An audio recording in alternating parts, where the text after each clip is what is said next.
Welcome to Oak Tree Stories, timeless tales rooted in India.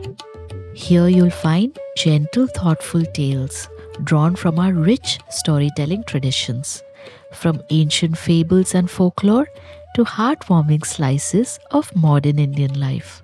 Each story is carefully chosen and lovingly crafted to be age appropriate and calming, with just a touch of wonder. So come, get cozy, and let the story begin.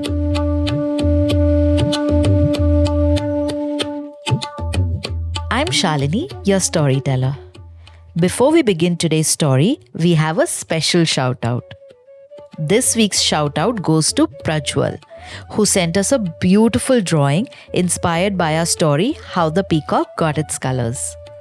The wonderful thing is, Prajwal isn't a child. He's an Ayurvedic doctor from Bangalore, now studying for his postgraduate degree in Mumbai. It makes us so happy when grown-ups join in too, because stories truly are for everyone. So if our stories ever make you imagine a scene, a moment, or a character, pick up your pencils and crayons and draw it. You can share your art with us, and who knows, we might be giving you a shout out next week. You can send us your art via our website. And now it's time for a story. Today we journey to the lush forests of Maharashtra, home to the Warli Adivasis, one of India's oldest tribes. The Warlis believe that nature, animals, and humans are bound together, and that caring for animals is not an act of charity. It's the only way to protect our own future.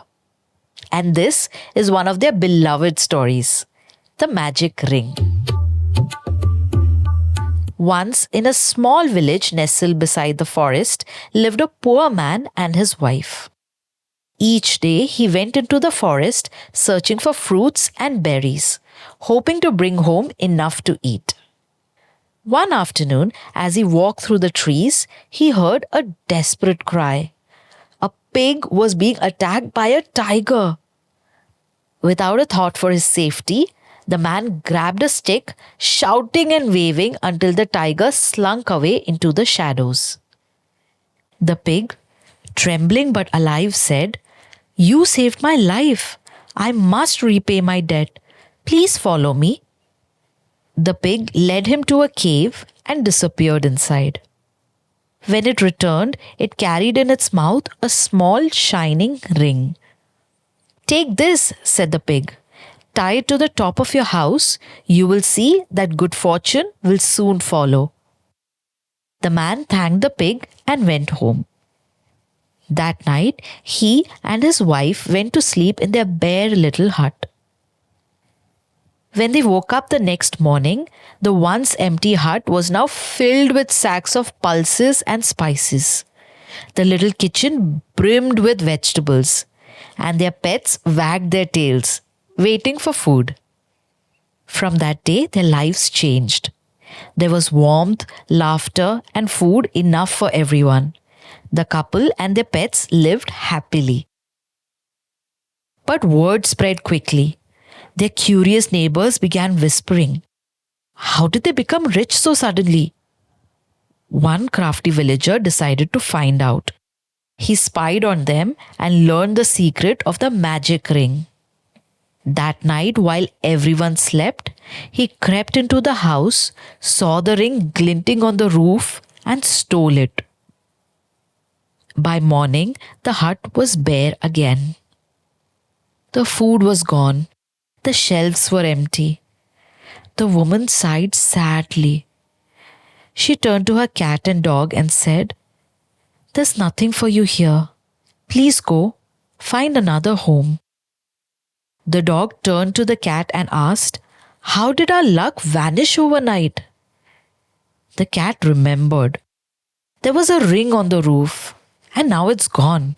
I think we should find it."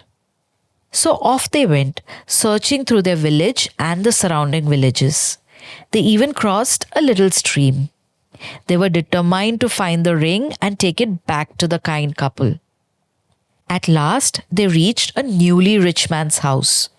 They knew the man was newly rich because there was a wedding of rats right next to the house. And it was an odd season for a rat's wedding. Suddenly, the dog spotted the ring glinting on the house's roof. The dog whispered, "What do we do? How do we get the ring back?" The cat thought for a moment and then pounced and caught the rat groom. The other rats squeaked in panic. "Please, please don't hurt him." The dog said, "We mean him no harm. We'll release him if you fetch us the ring from the roof of that house." The rats scurried off, climbed the thatched roof, and returned with the ring clutched in their tiny paws. The cat gently let the groom go, and the wedding celebrations continued with cheerful squeaks and drumming paws. With the ring safely in the dog's mouth, the cat and the dog began their journey home. But soon the skies darkened. Rain poured down, and the little stream they had crossed before turned into a roaring torrent of water. They had no choice but to wade through. The cat jumped first. The dog followed. But halfway across, the ring slipped from his mouth and vanished beneath the churning water. The two stood helpless on the bank, watching the water rush by. Then they noticed something. A wedding of river frogs taking place nearby. It was a common occurrence this time of the year. The cat's eyes lit up. He quickly caught the frog groom and the others croaked in alarm. "Please, please don't hurt him, please." The dog said, "We mean him no harm. We'll release him if you fetch us the ring from the bottom of the stream." The frogs dived into the current, and soon one emerged with the ring gleaming in its mouth. The cat and the dog cheered.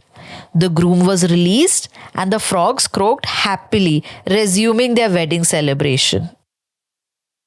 At last, drenched but triumphant, the cat and the dog returned home. The cat climbed to the roof and tied the ring back in its place. The next morning, the house brimmed with food and laughter once again. The woman smiled through tears and hugged her loyal pets. This is how the cat and the dog returned the ring to their house and brought prosperity back to the family. And that, dear listeners, was the magic ring, a folk tale from the Warli Adivasis of Maharashtra.